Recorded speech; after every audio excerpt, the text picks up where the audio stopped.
Boa noite, Tudo Ricardo. Boa bem? noite, tudo bem, Carlos, Patrícia? Tudo bem, tudo Então, ótimo. estamos aqui hoje nesse momento Zoom para transmitir para o pessoal depois esse Uhum. bate-papo que a gente fez um convite aqui para o Carlos, né? Que é uma pessoa muito querida, assim, muito especial para a gente. Eu que Obrigado. iniciei o processo na imobiliária e conheci o Carlos, né, no primeiro momento, sempre atendendo meus clientes, e a gente começou a ter uma relação de muita confiança. E hoje eu até brinco com ele, não largo ninguém, eu só trabalho com ele. E passo e sempre transmito isso para os meus clientes, que eu acho que é importante. E o Ricardo, quando chegou depois um pouco, mas também já conhece o trabalho do Carlos, né? Já chegou a comprar imóvel com o Carlos intermediando, então isso Verdade, é que é verdade. bacana a experiência. Verdade. E a gente Pega. convidou, o Carlos hoje para a gente falar um pouquinho. A gente está fazendo umas lives, né, Carlos, nas nossas redes Sim. sociais, onde a gente comenta um pouco sobre alguns processos, algumas formas que as pessoas têm dúvidas ou dificuldades em relação a NIF, vistos, falar um pouco do mercado imobiliário como está aqui em Portugal. Então, a gente tem trazido algumas informações até para a gente se aproximar mais das pessoas nesse momento de pandemia, como é que estamos, como é que está o país, tudo Uhum. isso. E aí, obviamente, sempre surgem muitas perguntas sobre financiamento. Então, a gente não poderia deixar de passar, e graças a Deus existe a tecnologia para a gente ter várias formas de poder utilizar. Então, gente, a gente não está fazendo live com o Carlos, porque ele realmente é uma pessoa que não tem redes sociais. Então, assim, ia criar um pouquinho de dificuldade para a gente trabalhar, mas a gente conseguiu aqui fazer essa forma e conseguimos avançar com as dúvidas, enfim, perguntinhas que fizeram para a gente, né? A gente postou aí algumas mensagens para vocês e a gente está trazendo hoje para o nosso bate-papo. Mas antes da gente começar, eu queria que o Carlos falasse um pouquinho para a gente do seu papel, né? Como antes a gente chamava de consultor financeiro, agora a gente chama de intermediador bancário. Ele trabalha na Max Finance, que é uma empresa, né, que pertence à Remax Portugal, mas enfim, eu queria que ele falasse um pouquinho sobre isso e como é que é o papel dele em relação a esse atendimento com os nossos clientes. Muito bem. Patrícia, obrigado. Primeiro que nada.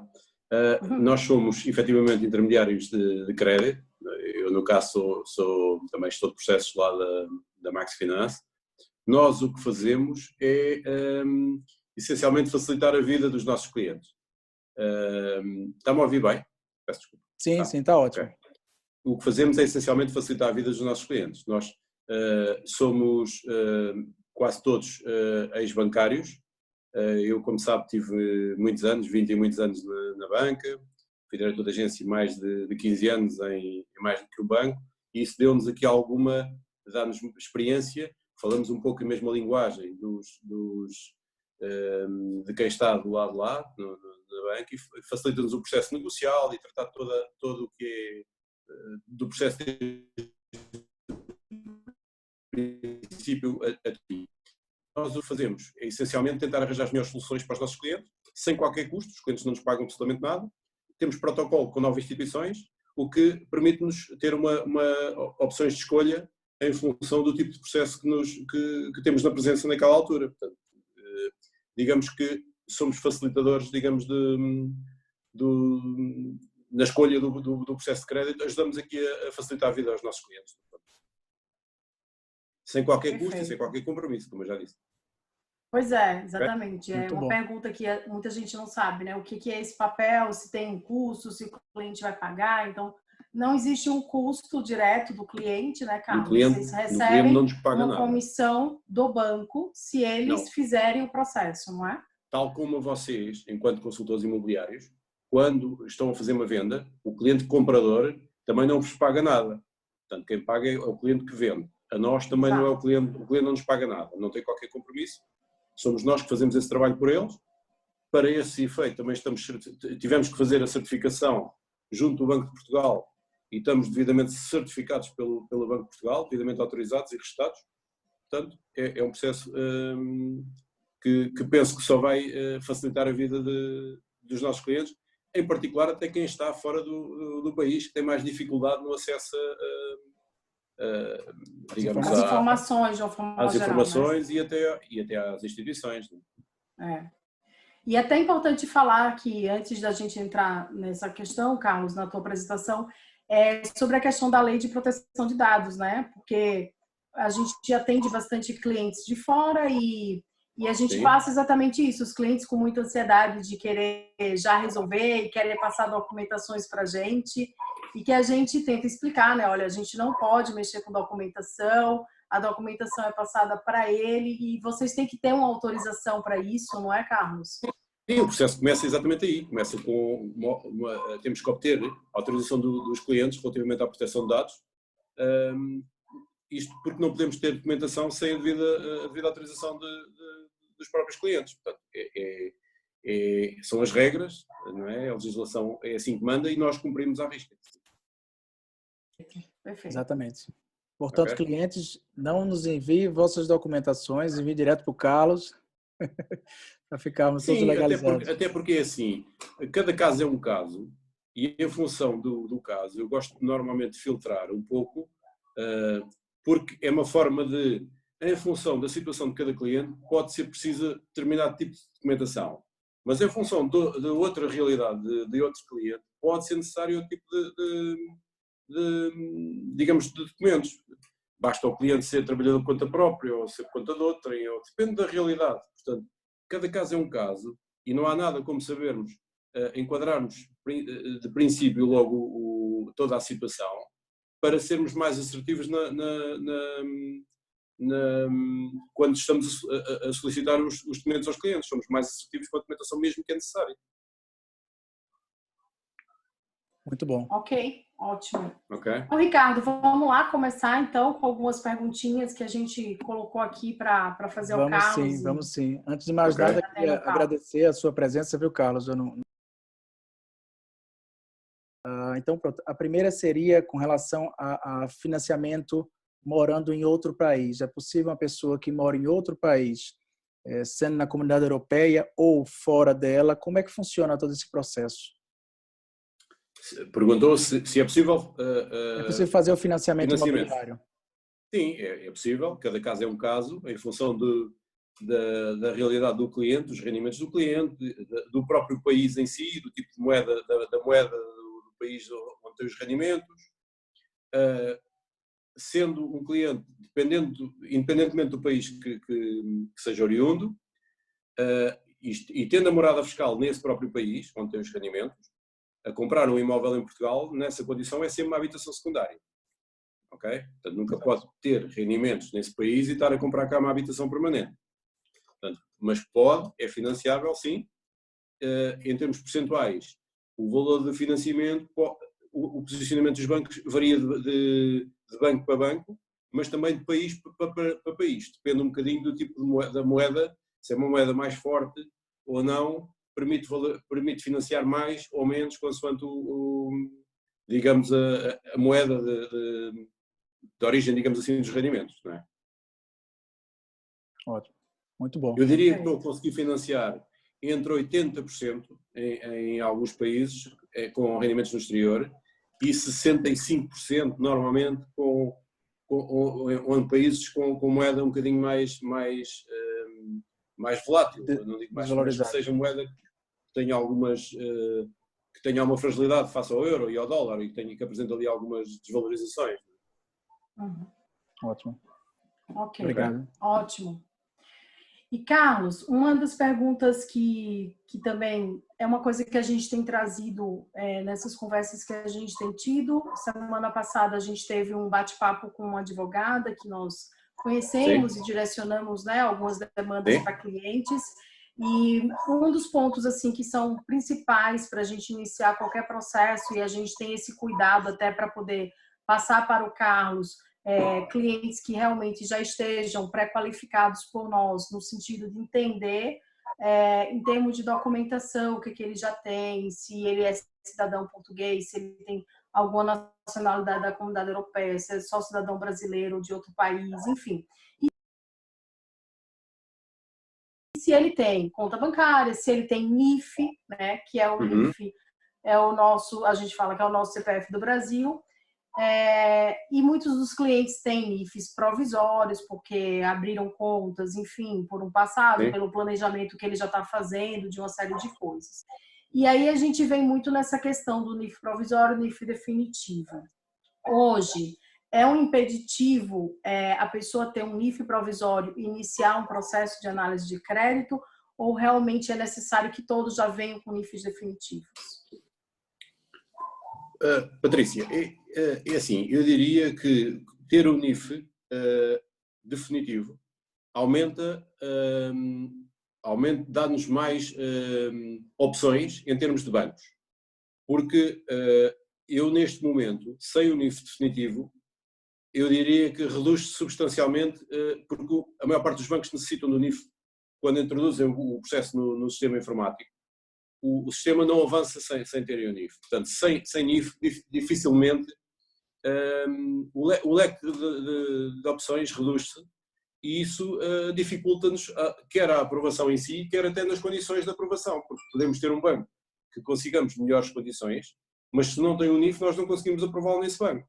Portanto, eu diria que facilita muito o facto de ter o NIF, porque abre muito mais opções de análise, digamos assim, não é? A maior parte dos bancos exigem. Né? A maior parte dos bancos exigem o NIF. Sim. Esse NIF, logicamente, lembrando que é o NIF definitivo, né? Porque anteriormente poderíamos fazer com o NIF provisório, Ricardo, alguns bancos estavam... Ricardo, e assim, o provisório, a maior parte dos bancos não dá, e o NIF provisório aquilo tem pouco valor, mas aquilo depois tem uma validade curta, e para a escritura obriga sempre a que já haja esse definitivo. Portanto, só estamos aqui a antecipar há algum tempo, mas também pode ser a diferença entre nós conseguirmos aprovar e em melhores condições, ou não conseguimos aprovar, ou estamos a arranjar piores, ou temos a aprovar em piores condições, porque o leque de opções, eu estou-me a lembrar neste momento, com não residentes, eventualmente só um banco que eu trabalho, que permite analisar sem o NIF definitivo. Portanto, as opções reduzem-se, não é? Portanto, na maior parte dos casos, eles pedem-nos esse NIF, e eu diria que é melhor começarmos por aí. Em relação ao percentual mínimo de entrada para o financiamento imobiliário, e se esse percentual ele depende do rendimento ou salário que a pessoa tem no país de origem. Está a falar em relação à participação de capitais próprios no negócio, não é? Exato. Exatamente. Depende. Em primeiro lugar, nunca será... Estamos a falar de um cliente com rendimentos noutro país, em que, como eu disse já, tem que comprar uma habitação enquadrada em habitação secundária. E as regras em Portugal, neste momento, não permitem financiar além de 80%. Okay? Portanto, uma habitação secundária, independentemente de ser um cliente com rendimento noutro país, ou mesmo nós que somos portugueses e estamos em Portugal, e que se quisermos comprar uma casa de campo, de praia, uma segunda habitação, não é a morada fiscal, estamos condicionados no máximo de 80% do valor de crédito, portanto implica sempre 20% de capitais próprios. A experiência no dia-a-dia com todos os bancos, eu diria que depende do país de origem dos rendimentos, porque pode exigir ali do país de origem e também dos rendimentos do próprio cliente. Porque dependendo do imóvel que ele queira comprar, pode não conseguir financiar os 80% ou os 70% até pelos rendimentos, mas em capitais próprios chegar lá. Mas eu diria que, estando tudo bem do ponto de vista dos rendimentos, eu diria que financia entre 65% e 80%. Portanto, terá sempre que pensar entre 20% a 35% de capitais próprios, mais o valor dos custos do processo, que depende do valor de compra, do valor de aquisição, não é? E essa diferença dos 20% a 35% vai depender um bocadinho do país de origem dos rendimentos e até da qualidade do processo, do tipo de rendimentos que o cliente apresenta, porque se for um processo com melhor risco, eu consigo se calhar financiar mais. Se for um processo com pior risco, eu consigo se calhar, ou eu tenho de sujeitar a um financiamento um bocadinho inferior. E eventualmente em piores condições. Okay? Exatamente. Então a melhor opção é... Pois não, pode falar, Patrícia. Desculpa. Não, só lembrando que tudo isso, esse percentual de entrada depende do perfil mesmo financeiro de cada cliente, né, Carlos? Depende do perfil, mas também depende do país de origem dos rendimentos da tal moeda. Também, exatamente. Também. Exato. Ou seja, o que eu queria falar é que a melhor opção realmente é fazer com que o Carlos e a Max Finance ela analise essa documentação e varia de cliente a cliente. Então, assim, os clientes Cada caso, sim. Cada caso é um caso. Sim. Nós temos escrituras diariamente, estamos todos os dias no mercado, temos contacto com os bancos, vamos percebendo a sensibilidade dos bancos, vamos percebendo, estamos numa era neste momento, infelizmente, que estamos a viver do Covid, que também está a trazer aqui alguns pequenos ajustamentos e que estamos, digamos, a aprender a lidar com eles também, com uma nova realidade. Mas isso é uma vantagem porque nós estamos a lidar com isso diariamente e temos um bocadinho de sensibilidade em relação àquilo que eventualmente será a melhor solução para o cliente, não é? Em função do perfil dele, dos rendimentos do cliente, do país, como eu já disse. Eu acho que é uma vantagem recorrer a nós, até porque não tem custos nenhuns, como eu já disse também. Exatamente. Perfeito. Ótimo. Quais são os documentos, né, que as pessoas já ficam querendo saber, que documentos são necessários para a gente iniciar o processo? Antes de tudo, o mais importante é a gente, como nossa parte, né, nosso trabalho como consultores imobiliários, entender qual que é a necessidade do cliente, né, nesse caso, e obviamente a gente passa para eles mais ou menos uma ideia de documentações, mas de fato as melhores pessoas ou a melhor pessoa para direcionar quais os documentos são necessários é essa figura, né, do intermediador bancário que vai nos ajudar com isso, porque ele pode pedir os documentos básicos e depois pedir mais algumas coisas, né, Carlos? Então, tu tem como dar pelo menos uma ideia do que é necessário? Sim, Patrícia, depende, nós fazemos processos com origens em vários países. Dependendo do país de origem, já temos uma ideia, até do nome que esse próprio documento tem em cada país, já temos um bocadinho a noção, e se corremos um bocadinho dessa cábula que temos, embora naqueles países que nós trabalhamos mais regularmente já sabemos aquilo, já sabemos de cor, digamos assim, como nós dizemos em Portugal, mas em alguns corremos dessa cábula para tentar transmitir aos clientes qual é o documento lá no país de origem que efetivamente precisamos. Mas essencialmente anda muito à volta daquilo que precisamos de um cliente residente em Portugal. Portanto, em Portugal nós precisamos dos documentos de identificação, das declarações de impostos atualizadas, da nota de liquidação, que no fundo é o documento que valida que o imposto de rendimentos que nós entregamos, que é o final. Precisamos de recibos atualizados de salário, precisamos dos extratos bancários a comprovarem a entrada dos salários, as responsabilidades que são os empréstimos que possa ter ou não, a entrar na conta, digamos, a serem debitados na conta regularmente, tempo e horas. Os capitais próprios, os bancos valorizam muito o facto de verem os capitais próprios, porque sabem que não vai haver recurso a outro tipo de financiamentos, que tal e tudo. Portanto, é as declarações de efetividade a dizer que tem um vínculo com a empresa que é permanente, que é efetivo, depende do país, depois dos termos que aplicam em cada país. Essencialmente é isso. Depois, há os outros processos que podem ser diferentes, depende se o cliente tem uma empresa, se tem a empresa, nós podemos precisar de mais dados da empresa, porque o cliente influencia a empresa e a empresa é influenciada pelo gerente, não é? Que é o cliente, no caso. E é normal que se faça o chamado, que nós na banca chamamos o chamado grupo económico, que é analisamos a empresa em conjunto com o sócio, não é? Para vermos como é que está, digamos, a sustentabilidade também da empresa, porque é importante, porque o rendimento do sócio vem da empresa. Portanto, é normal, isso é uma recomendação também do Banco de Portugal para os bancos, e é normal os bancos pedirem dados da empresa quando se está a falar de sócios gerentes de uma empresa. Portanto, é normal pedir-se mais dados sobre a empresa.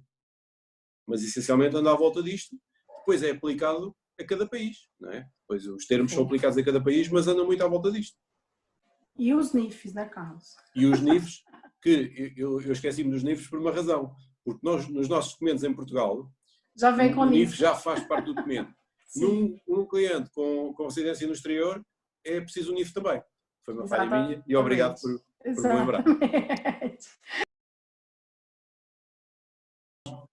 Fala para a gente, por favor, quanto é que está hoje, mais ou menos, a margem de quanto a quanto? Então, hoje a correr os juros anuais. E assustam de forma positiva, né? Positiva. Sim, sim. Sim, Ricardo. Eu diria que será mais com países da União Europeia tão habituados a conviver com esse tipo de taxas, portanto, para clientes com rendimentos na União Europeia. E aqui, quando estou a falar com rendimentos, não significa, e agora falou em clientes brasileiros, podem ser clientes brasileiros a residir na Europa, não é? Em qualquer país da Europa, vai contar com os rendimentos, não é por facto de ser brasileiro, mas é o país dos rendimentos, ok? Portanto, e esse cliente que está na Europa já não vai achar estranho estarmos a falar em taxas de juros de 1 e qualquer coisa por cento. Portanto, não estamos a falar de o intervalo, eu diria que 2%, não há taxas de juros neste momento a pagar-se 2%. A taxa mais usual em Portugal até aqui é muita taxa variável, tem duas componentes, que é um spread, que é uma margem fixa de cada banco, que eu diria que anda aqui, dependendo da operação, mas para clientes não residentes, eu diria que anda aqui entre um 15, um 20 e 1,5, andará sensivelmente por aí, dependendo da operação. E depois junta-se uma Euribor, que neste momento até está negativa e que deduz esse spread. Okay? Portanto, estamos a falar em taxas neste momento na ordem de um 20, um 25, numa taxa variável. Neste momento também há bancos já a praticar algumas taxas fixas, embora a opção dos bancos com que nós trabalhamos para não residentes com a taxa fixa reduz-se um bocadinho, pelo menos nas taxas fixas com prazos mais longos, mas já há taxas fixas a praticarem-se na ordem de 60, 70, 55. Agora, cada caso é um caso, como disse há pouco, dependendo das condições negociadas, mas eu diria que neste momento já as taxas, eu diria que andam abaixo mesmo dos 2%, claramente, não é? Dos 2%, que eu acho que é uma referência, continua a ser uma referência muito boa para um cliente brasileiro, sim, mas não atinge sequer os 2%. Exatamente. Foi os clientes brasileiros. E numa taxa fixa, até já aprovei situações abaixo de 1,5, mas é uma situação, não podemos tê-la como referência. Eu acho que temos que ser um bocadinho mais acima. Mas ali um 60, um 70, eu diria que já há taxas nesse ponto. Agora, estas taxas podem variar de mês para mês. Tem referências, quer a Euribor, há bancos que estão a usar na taxa fixa na mesma o spread e assentam numa base que chamam eles a base de taxa fixa, que também varia de mês para mês em função das médias que as variáveis que são tidas em conta também têm nessa altura, não é? Portanto, mas eu diria que as taxas de juros andarão nessa ordem de grandeza e eu acho que são muito simpáticas para quem vem de uma realidade, no caso do Brasil, são taxas muito simpáticas. Estamos a falar de taxas anualizadas, o que alguns clientes com quem eu falo estranham, não é? Perguntam se é mesmo taxa anual, não é? É verdade. Exatamente, exatamente. E Carlos, eu ia te perguntar sobre como é essa questão da Euribor, né? Não sei, me corrija se eu estiver errada. Eu entendo que ela funciona como se fosse, pronto, comparando com o Brasil, uma inflação da comunidade da Europa, no caso, e vocês fazem um histórico, né? Para que vocês possam ter essa margem dos valores dessas taxas, não é isso? Assim, ou seja, para analisar o risco disso, se a gente faz com taxa variável, como é que seria o pior cenário para quem faz com taxa variável? A pergunta, não sei se deu para perceber o que eu estou querendo dizer. Sim, a Euribor há uma coisa que funciona muito para a Euribor, não é? Que é o caso da taxa de referência do Banco Central Europeu. A taxa de referência do Banco Central Europeu já está há uns anos a zero, desde que, a seguir àquela crise financeira de 2008, sensivelmente, tem estado a zero já há uns anos. E a Euribor, como trabalha com um bocadinho com perspectivas e tem a ver com, é uma média entre os principais bancos, portanto, a Euribor, mesmo para quem está fora da União Europeia, consegue aceder através da net e consegue ver qual é a Euribor a 12 meses, 6 meses, há bancos que trabalham com a Euribor a 12, a Euribor a 6, e todas elas neste momento estão negativas, porque não é expectável, de certa forma, que o Banco Central Europeu mexa nas taxas de referência, que estão a zero, e não é expectável que mexa a curto prazo, por todas as razões e mais algumas, porque já antes do Covid as taxas de inflação estavam abaixo do desejável, portanto, o consumo, digamos, que estava abaixo de certa forma do desejável, e daí as taxas também estarem a zero. As taxas de crescimento médias dos países na União Europeia também estariam abaixo do desejável. Portanto, havia uma série de indicadores que não indicavam que as taxas fossem subir a curto prazo. Aliás, eu recordo num jornal português de imprensa económica que há cerca de 6 meses atrás dizia que provavelmente iríamos ter a Euribor negativa até 2025. Agora, com a Euribor, agora com a era do Covid, com o impacto que isto vai ter nas economias, eu diria que até vai retardar mais, a não ser que haja para aí alguma variável que nós não conseguimos controlar e que venha para aí desestabilizar alguma coisa, mas eu diria que não é expectável que as taxas, mesmo a Euribor, suba a curto prazo. Eu diria que não. Portanto, não vejo. Agora, a Euribor tem aqui algumas flutuações, mas até aqui tem estado sempre abaixo de zero. Agora, eu diria também o seguinte, não é normal a Euribor estar negativa. A Euribor não foi feita para estar negativa.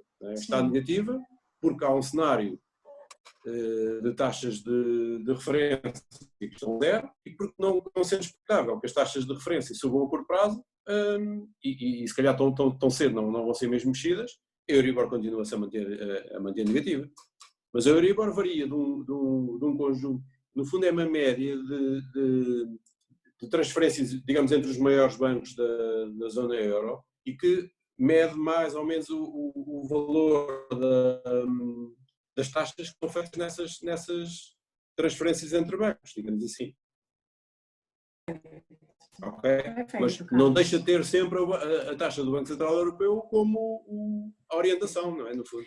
E, Carlos, Respondi à sua pergunta? Respondeu demais. Okay. É que é importante também que, assim, quando a gente faz o financiamento, né, eu digo porque, pronto, já utilizei do serviço, vem sempre no processo, né, nessa aprovação, né, na FII, definitiva, vem sempre lá o cenário que você vai fazer, se for uma variável, e qual seria o pior cenário, baseado, né, dentro desse estudo. Então, isso aqui é interessante, porque você sabe o risco que você vai ter, não é? Então, assim, não, o pior cenário vai ser esse. Se acontecer alguma coisa, eu vou pagar esse valor. Não então, é bem... É isso que... Sim. Pode falar. Patrícia, peço desculpa por interromper. Aquilo não é bem... Aquilo pode não ser o pior cenário. Vamos por parte. Aquilo foi o pior cenário, é uma indicação que os bancos são obrigados a dar, foi o pior cenário que aconteceu, vá lá, foi a taxa mais alta dos últimos 20 anos. De um histórico, num histórico de 20 anos, mas que ainda assim não teve muito tempo com aquele nível de taxas. Foi no momento antes da crise de 2007, 2008, em que começou a haver uma crise de confiança entre os bancos deixavam de emprestar uns aos outros e essa crise de confiança fez com que a Euribor estava permanentemente a subir. Até que o Banco Central Europeu, com a política depois de taxas, e a Reserva Federal Americana também, o Banco Central do Japão já tinha as taxas a zero, ou seja, foram políticas concertadas dos bancos centrais mundialmente, de certa forma, que puxaram as taxas cá para baixo, não é? E normalizaram, digamos assim, até demais, ao ponto da Euribor estar negativa, que não era suposto estar negativa. Não é? E tem-se mantido. Perfeito. Ok. E aí, Carlos, uma perguntinha para quem possivelmente, né? Agora, Patrícia, peço desculpa só tocar no assunto. Agora, para clientes mais conservadores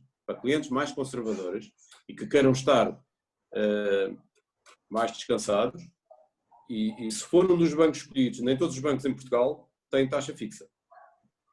Mas nós trabalhamos com alguns com taxa fixa, dependendo dos prazos, a 10 anos, a 15, a 20, a 25, a 30. Agora, dependendo do cliente, se ficar mais tranquilo, há opções de taxa fixa que lhe permite ter digamos, uma estabilidade na prestação diferente e uma tranquilidade também, sabe pouco pode contar naquele período, durante 10, 15, 20, 25 anos. Sim. Não é? Sim. E o único senão, deixe-me só dizer que o único senão tem a ver com como vocês dizem, a quitação, não é? Quando querem quitar, nós dizemos amortizar parcialmente ou total, ou seja, quando querem pagar uma parte do financiamento ou mesmo total, Sim. no taxa variável, a comissão de liquidação antecipada, seja ela total ou parcial, é 0,5%.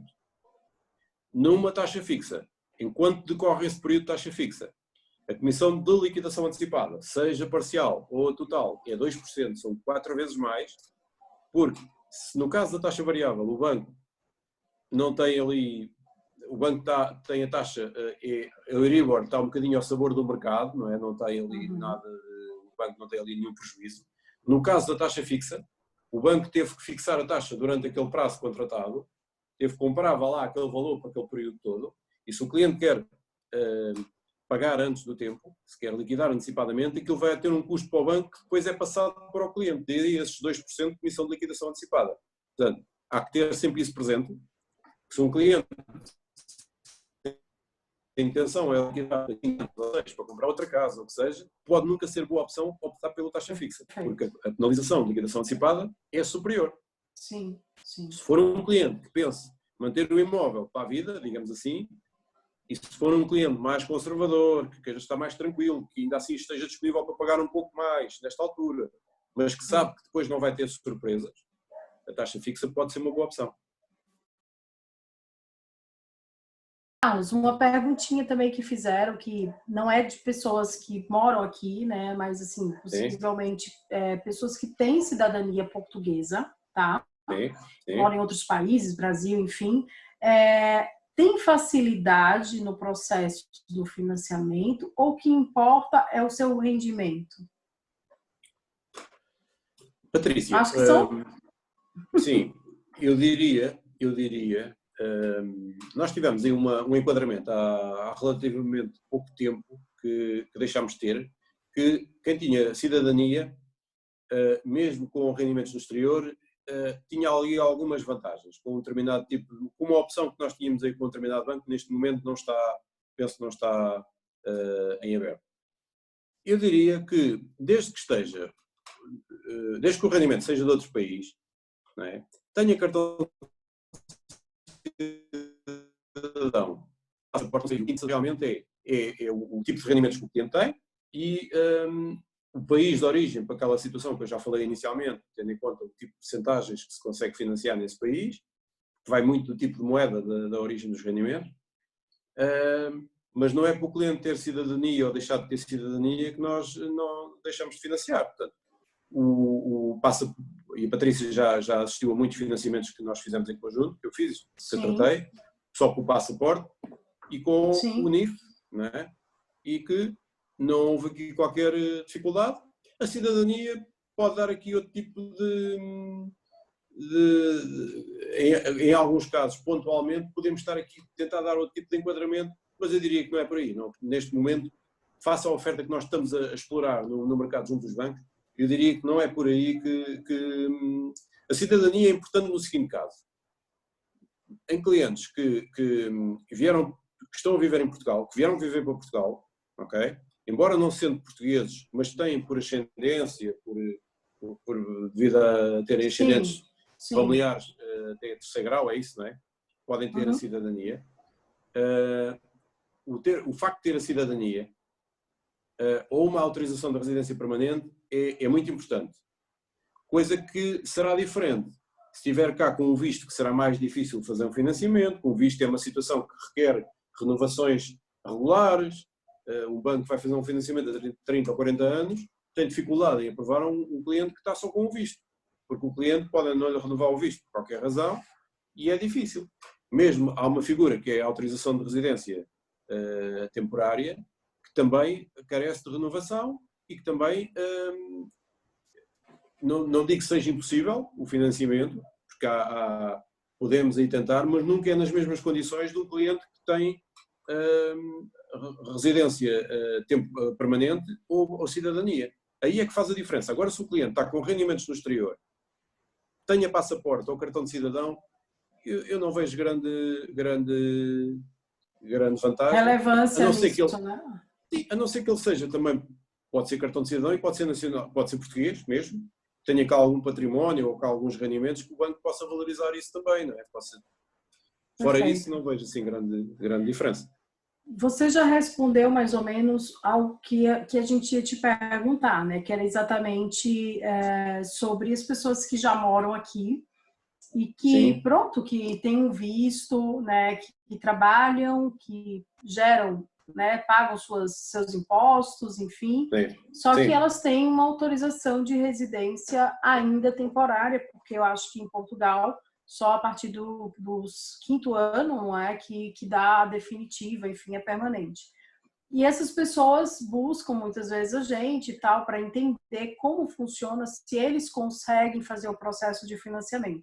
Eu sei que você já mais ou menos falou alguma coisa, Sim. mas pronto, é entender assim, Sim. a questão do capital próprio, né? Talvez ele não seja tão visto em relação à primeira habitação, ou como cidadão que já está legalizado, não que essa pessoa não esteja, né? Mas que tenha cidadania portuguesa ou que já tenha outro tipo de, enfim, de autorização, né? E que Sim. consiga financiar mais tranquilamente, né? O temporário sempre tem uma restrição a ser analisada, é isso? Exatamente. Portanto, eu acabei por antecipar-me, peço desculpa por isso, antecipei-me. Mas assim, Imagina, o cartão de imagina. cidadão é uma vantagem, porque permite e o cartão de cidadão e a autorização de residência permanente. Permite os clientes estarem cá sempre que quiserem, não é? Portanto, o tempo que quiserem. O banco vai analisar os rendimentos e enquadra isso como se fosse eu ou outro cidadão português, quem quer que seja, não é? Uma autorização de residência temporária carece da tal renovação, que à partida tudo indica que o cliente vai chegar à residência permanente, mas o banco não tem essa garantia. E há bancos que não aceitam financiar, há bancos que não, há outros que dependem, eu tenho aí uma ou duas opções, que dependem um bocadinho do perfil de cliente, ou seja, se sentirem que é um perfil de cliente que lhes oferece determinado tipo de garantias, mas financia menos do que financia, ou seja, para ter uma ideia, 80% do valor foi o máximo que eu financiei num cliente com residência temporária, enquanto que os outros podem expirar a 85 ou 90, não é? Agora, neste caso, Bom, mas se for ver assim, não é mal, né? Também, pelo menos chegar a sim, mas eu estou-lhe a dizer o 80%, melhor, eu estou-lhe a dizer o melhor o cenário. melhor cenário. Pode ser até menos Ok, que isso, não é? Mas o melhor sim. cenário, portanto, uma residência temporária, do ponto de vista do banco, oferece sempre mais risco. E com visto, é mais difícil ainda, Patrícia, porque com visto, os vistos são vistos normalmente de curta duração e normalmente os bancos com o visto só por si não estão disponíveis para financiar. Pelo menos eu nunca tive essa sorte de conseguir financiar um cliente só com o visto. Ok, perfeito. Mas assim, é não desanimar, né? Procurem a gente, vamos entender, é não Sim, desanimar agora para o que essas podemos fazer pessoas. é tentar, por vezes, dar alguma. Trabalhar com os clientes, às vezes mais a médio e longo prazo, no sentido de perceberem qual é o caminho que podem ter que trilhar, não é? Perfeito. Exatamente. Perfeito. Carlos, Ok. você havia falado já um assunto e eu vou voltar nele aqui. Diante da pergunta Sim, com relação aos rendimentos, clientes que têm rendimentos em outros países. sim. A pergunta seria: existe um valor de rendimento mínimo, ou mensal ou anual, para conseguir o financiamento imobiliário? Ricardo, isso é uma pergunta que em cada caso é um caso, ou Cada seja, caso é um caso. já me ouviu dizer isto aqui, por várias razões. Depende do montante depende do montante do rendimento, mas depois também depende do montante do crédito que o cliente pretende, mas também tem que ser visto numa perspectiva, e há bancos que veem nessa perspectiva, de um cliente que tem um rendimento num país, que está a comprar um imóvel noutro país, o rendimento se calhar não vai ser medido como é o rendimento se tivesse com rendimentos cá em Portugal, porque o cliente tem uma vida noutro país e vai ter um imóvel em Portugal. Portanto, vai-lhe ser mais exigido mais alguma coisa. Portanto, há um documento que eu há pouco não falei e tocou agora nesse assunto, eu lembro-me do documento, que é um documento equivalente àquele que o Banco de Portugal, o Banco de Portugal todos os meses, digamos que faz um apanhado daquilo que são os créditos bancários a decorrer em Portugal em todas as instituições e informa a banca toda. Portanto, a banca sabe, sensivelmente com um mês de atraso, com um mês e pouco, qual é a realidade de cada cliente junto à banca. Se tem crédito de habitação, quanto é que deve, qual é o valor da prestação, se tem crédito pessoal, quanto é que deve, qual é o... Pronto. E nos documentos há pouco que eu falei que se clientes com rendimentos em Portugal não precisam de apresentar nada disso, porque os bancos têm acesso, clientes que tenham rendimentos noutro país, é necessário um documento emitido pelo Banco Central de cada país, não é? Lá no Brasil, por exemplo, é o SCR, não é? Que tem, no fundo, o histórico, tem no momento quais são os créditos que o banco tem que o cliente tem a decorrer nos vários bancos, ou se não tem. O ideal é que não tenha, ou tenha o menos possível, porque isso vai de encontro um bocadinho àquilo que o Ricardo me perguntou agora, porque, para além do rendimento que o cliente tem, ou precisa ter, tem que ter capacidade para comprar cá o imóvel, mas também para pagar todos os encargos que tem no país de origem. Se tiver lá alguns empréstimos, se tiver renda de casa lá, e porque é lá que tem o rendimento, essa renda também vai contar. Portanto, são tudo considerados encargos. Eu diria que é uma resposta que difícil de responder, porque vai depender muito da realidade de cada processo. Portanto, okay? Outra coisa também que eu posso acrescentar é que vocês no Brasil já nos deparamos com alguns processos em que os sócios de empresas têm alguns rendimentos que são por via de lucros, não é? Sim. Normalmente, nós para considerarmos isso os bancos normalmente consideram, porque são lucros, mas temos que demonstrar aos bancos que são recorrentes. Ou seja, que não foi um ano bom e que no ano a seguir possa ter sido um ano menos bom. Portanto, temos que mostrar a eles, se calhar, 3 anos em que aquela empresa apresenta lucros recorrentes e que o sócio consegue tirar lucros recorrentes daquela empresa. Portanto, também será um elemento na parte da documentação a ter em conta e que ajuda digamos, nas aprovações, não é? Vai ser considerado como um rendimento. Isso serve, Carlos, da mesma forma para um profissional autônomo, seja ele aonde for, do país, né, de origem? Eu diria que sim, mas o profissional autónomo, por exemplo, mesmo em Portugal, o trabalhador independente, o valor que ofere é diferente de um trabalhador por conta de outrem. O trabalhador por conta de outrem, nós quando consideramos o salário líquido, já retiramos os impostos, IRS, seguranças sociais, todos os outros descontos, não é, que possa ter. E o banco já vai considerar o salário líquido. Quando estamos a falar de um trabalhador independente, normalmente, dependendo do tipo de atividade que o trabalhador autónomo possa ter, pode ter mais custos ou menos custos dessa atividade. Portanto, o banco nunca vai considerar a remuneração como considera do contador. Vai ter que sempre considerar só uma porcentagem, porque, no caso em Portugal, a Segurança Social é paga sobre aquele valor que ele recebeu, o IRS nem sempre é retido, mas normalmente está retido, e há os custos da própria atividade, ou seja, há atividades que têm alguns custos, que o cliente passa a vida na estrada, em combustível, possa ter até peças que tenha que ter, estoques que tenha que ter, depende da atividade, não é? Despesas fixas, não é? Exatamente. E há o caso das pessoas que são trabalhadores independentes e é vendas. E as vendas, então, ainda em Portugal é considerado menos, a percentagem considerada para efeito para rendimento é muito inferior àquilo que é uma prestação de serviços.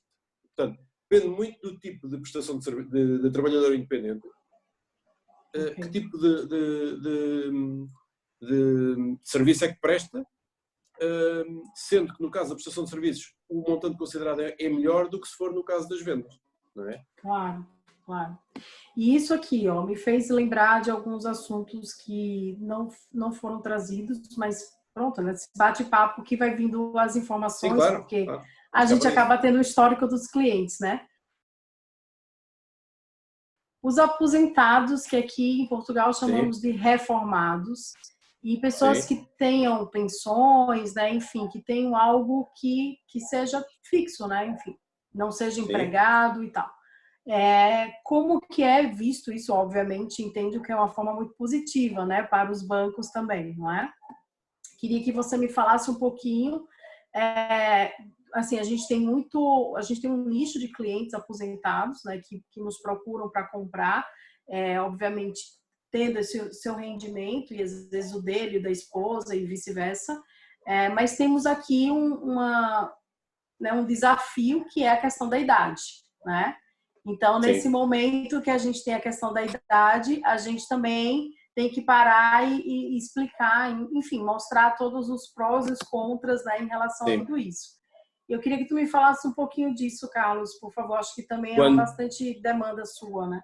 e a Patrícia, a pergunta é sobre clientes aposentados com rendimentos fora de Portugal. É essencialmente Exato, dirigida, exato. sim, Sim, sim, sim. sim. É assim, os bancos que fazem na mesma, simplesmente a idade limita nos prazos, não é? Porque em Portugal o máximo que é possível é os 80 anos. E não são todos os bancos. A maior parte dos bancos fica-se pelos 75 anos, limite de idade no final do prazo. No entanto, ainda há algumas ainda há quem ainda se consegue até aos 80 anos. Agora, vai depender muito da idade do cliente e do montante necessário em termos de capital, porque se for um financiamento baixinho, se calhar, dependendo da idade, se calhar ainda tem algum enquadramento. Ou se os rendimentos do cliente até forem muito bons, também pode continuar a ter enquadramento. Agora, há uma coisa que nós temos que ter sempre presente, que é o seguro de vida. O seguro de vida, em determinada idade, pesa um bocadinho no orçamento, torna-se um pouco caro, mas nós, por vezes, temos que tentar propor junto dos bancos alternativas. Ou, dependendo se o rendimento é repartido 50% a cada um, o banco tem que aceitar. Isto tem que ser sempre sujeito à análise do banco e o banco tem que aceitar. 50% do capital a cada um, ou eventualmente o seguro a partir dos 40 e tal, 50 anos, o seguro já começa a pesar um bocadinho. Se o banco deixa fazer o seguro fora do banco, que há seguradoras um bocadinho mais baratas cá fora, em que podem ser uma alternativa. E é esse tipo de recomendações que também nós fazemos, em função do processo que temos na presença, se justifica ou não esse tipo de solução, mas já tem sido, acontece com muita frequência a solução passar por aí, não é? Perfeito. Por termos que fazer os seguros fora, ou só 50%, ou numa forma de baixar o valor do custo do seguro, para não ficar muito, muito caro. Agora, em relação ao financiamento, dependendo do rendimento e da idade, não é? Porque aparecem-nos clientes reformados, aposentados, com 50 anos e menos de 50 anos, que ainda têm um prazo, eu diria que muito bom para financiar. Verdade, sim. Sim. Ótimo, excelente. Um assunto aqui super atual. Muito bom. Perfeito. Muito bom. E Carlos, e assim, o Ricardo vai fechar aqui com uma pergunta que, pronto, acho que cabe aqui a todos, em todos os países, né? Tem essa curiosidade. E eu acho que era importante a gente só pincelar um pouquinho sobre isso. Sim. É saber, Carlos, cada profissional, cada área, cada profissão tem uma visão, né, mas do cenário atual, o que é que a gente pode, desse cenário atual, o que é que a gente pode dizer se é uma boa opção ou não ainda financiar um imóvel cá em Portugal. Ricardo, eu diria que sim. Eu diria que taxas, em termos de financiamento, nós temos as taxas, se calhar, mais baixas de sempre, não é? Estamos a falar em taxas de 1%, 1 e qualquer coisa. Eu diria que, e eu noto isso nos clientes que têm, e estamos a falar vocês têm muitos clientes que são naturais lá do Brasil, que estão habituados a taxas mais altas, no caso. Sim. Eu diria que não conseguem, digamos, grandes alternativas com taxas a este nível, não é? Portanto, eu diria que são taxas que não comparam, se calhar comparam com as taxas mensais praticadas no Brasil. Estamos a falar de taxas anualizadas, Eu diria que sim, mas vai muito do querer e do gosto. Mas em relação ao financiamento, eu diria que as taxas estão no ponto mais baixo de sempre. E vocês sabem que eu tive muitos anos na banca e eu não me recordo das taxas estarem mesmo tão baixas como estão hoje. Porque o Euribor está negativo, os spreads têm-se vindo outra vez a baixar, portanto estamos a praticar taxas, como eu já falei, na casa de 1% e qualquer coisa. Agora a era do Covid trocou-nos aqui um bocadinho as voltas, não é? Andámos aqui um bocadinho ainda a ver o que é que... já estamos a começar a sair de casa, as coisas cá em Portugal estão a normalizar, felizmente estão a correr bem, mas eu diria que, tendo em conta a realidade que vocês têm lá, e deixe-me dizer que a minha experiência diz-me que a maior parte dos clientes que têm rendimentos lá no Brasil, dos contactos que eu tenho e dos processos que eu já fiz, pretendem sempre financiar ao máximo, o que é sinal que vale a pena financiar o imóvel cá em Portugal. Pois, Com certeza. Acho que, obviamente, isso acaba tendo cada uma visão e também torna-se um pouco subjetivo, né? Porque, enfim, cada um sabe onde aperta aí, né? No caso, a sua dor. Mas que o mais importante que a gente tem tentado transmitir para as pessoas é que a gente está começando a sair um pouco, né? Desconfinando, né? Aqui em Portugal. E felizmente, e mesmo passando pelo processo mesmo do estado de emergência, enfim, nós não paramos, né, Carlos? Assim, paramos no sentido de não sairmos nas ruas, mas tudo que a gente conseguiu fazer, né, entre bancos, entre contatos contigo, entre processos de andamento que estávamos com clientes de financiamento, as coisas andaram. Obviamente, os bancos acabam tendo alguns direcionamentos, enfim, por questões de riscos, que isso é esperado em qualquer país. Mas a gente tem ainda essa abertura, que eu acho que é muito importante a gente validar isso, né? Porque estamos passando por isso, a gente sabe que tem países que estão em dificuldades mesmo ainda, mas que Portugal ainda é uma opção muito válida para quem quer. Divulgamos aí esses dias, né, exatamente informações dessa questão de Portugal ser ainda um olhar o pós-Covid, né, pela qualidade que se tem de vida, da tranquilidade, da segurança, do clima, enfim, uma série de coisas que vale muito a pena, né, fazer esse investimento para quem realmente quer. A Patrícia tirou umas palavras da boca, eu ia dizer isso agora, que era, se Portugal já era procurado, e todos sabemos que é verdade, pelo clima, pela nossa gastronomia, pela segurança, por tudo, infelizmente a questão do Covid que afetou o mundo todo, está a afetar o mundo todo, mas a olhar para outras realidades, eu diria que nós também, e aparentemente, estamos a ultrapassar isto até com alguma eu acho que estamos a sair bem um bocadinho da fotografia.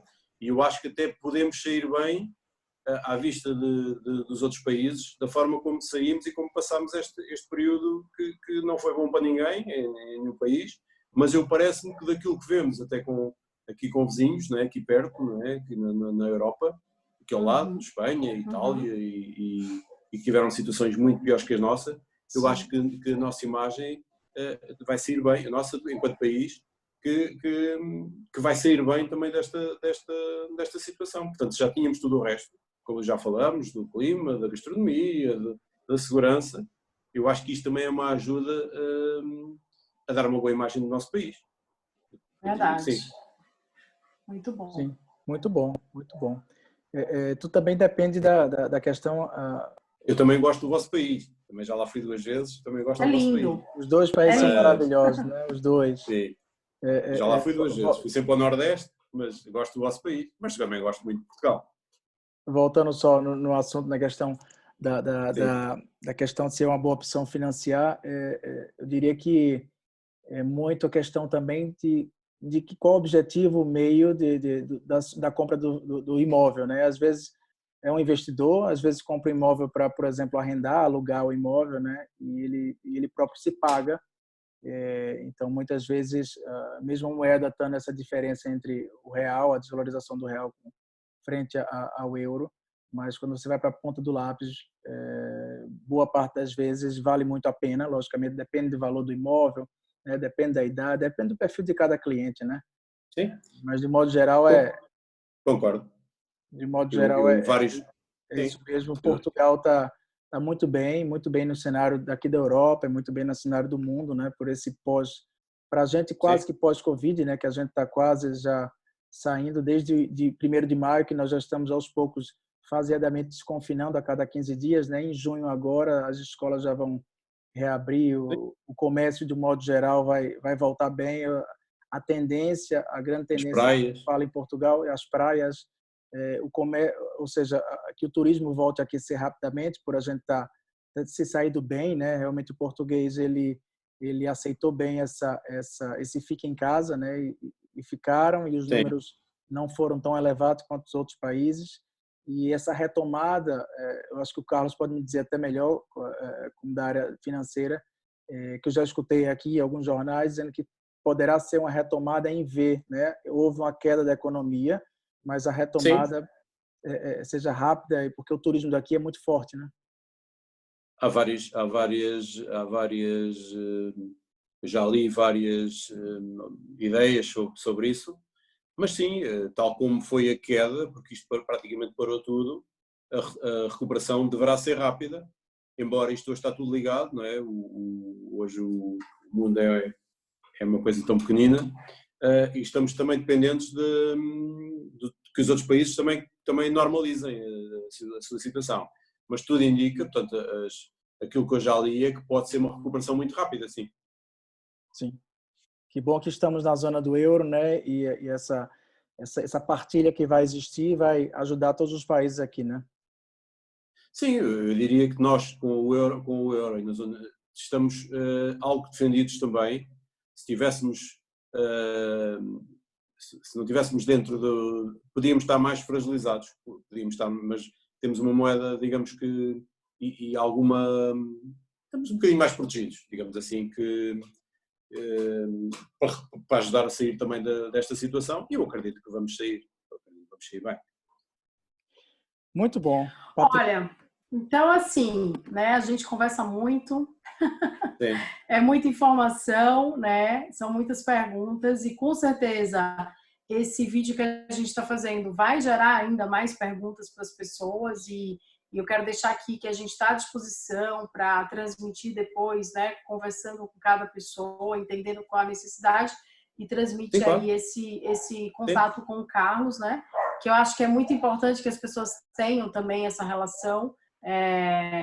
Nem sempre, gente, ele consegue responder na hora, né? A gente tem o desafio, nós temos várias coisas, né? Desafios de fuso horário e você também tem as suas demandas, porque não só atende exclusivamente a nós, então a gente tem total consciência, até explicamos para os clientes, né? Então, assim, é importante saber disso, mas o processo caminha e a gente consegue aqui ter um equilíbrio aí de um trabalho em conjunto que a gente faz de equipa, como chamam aqui em Portugal, né? Equipa.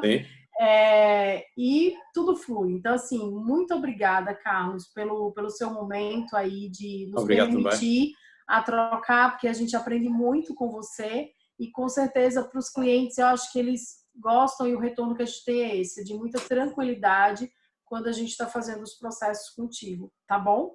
Obrigada mesmo. Boa noite para vocês. Eu também agradeço. Obrigado, Patrícia. Carlos, eu agradeço.